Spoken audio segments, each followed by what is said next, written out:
تو یہ ہے عوامی سوچ. جو عوامی حکومتیں ہوتی ہیں جو کسی فارموں کی بنا پہ نہیں بنتی ہیں, وہ یہی سوچ کرتے ہیں کہ ہم نے عوام کی خدمت کرنی ہے.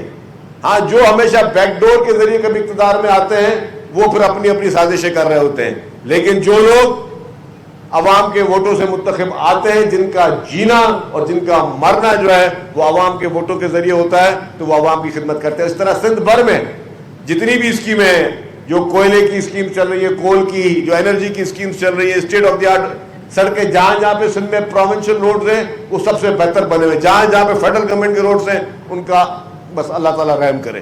اور ہمیں یہی چیز ہے کہ جی جو سندھ حکومت جب اس کو اختیار ملتا ہے, سندھ حکومت جب اقتدار میں ہوتی ہے تو وہ عوام کے لیے کام کرتی ہے. اور اگر یہ تاریخی منصوبے ہٹا دیں, سندھ حکومت کا دور ہٹا دیں, تو آپ کو صرف اور صرف کھنڈرات نظر آئیں گے.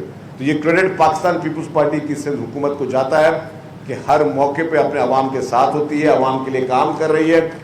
یہ ای وی بسز جو ہیں یہ ہمیں بڑے مشکل کے بعد پھر دوبارہ ملی کہ اب میں وہ موقع نہیں نکالوں گا کہ اس میں بھی ہمارا ایک بہت بڑا, میرے آفیسرز بیٹھے ہوئے ایشو چل رہے تھے کہ ہمارے پورٹ میں روک دی گئی ایف بی آر کی جانب سے, اور اس میں بھی یہ کہا گیا کہ جی ہم اس پہ ٹیکس دیں. ابھی تو ہم نے منہ مانگے ٹیکس ان کو بھرے ہیں, لیکن ہم نے جب کمپیریزن کیا کہ انہی بسز کے انہی اسپیسیفکیشن کے ٹیکسز کسی اور کے لیے 1% تھا اور ہمارے لیے 18% تھا, تو یہ بھی ایک بہت بڑی جو ہے ڈسکریمنیشن ہے. اس کو ہم اپنے فورمز پہ لیں گے. لیکن میں یہ بات بتا دوں کہ ہماری پوری کوشش ہے کہ یہ اب نہ رکنے والا سلسلہ چلے گا.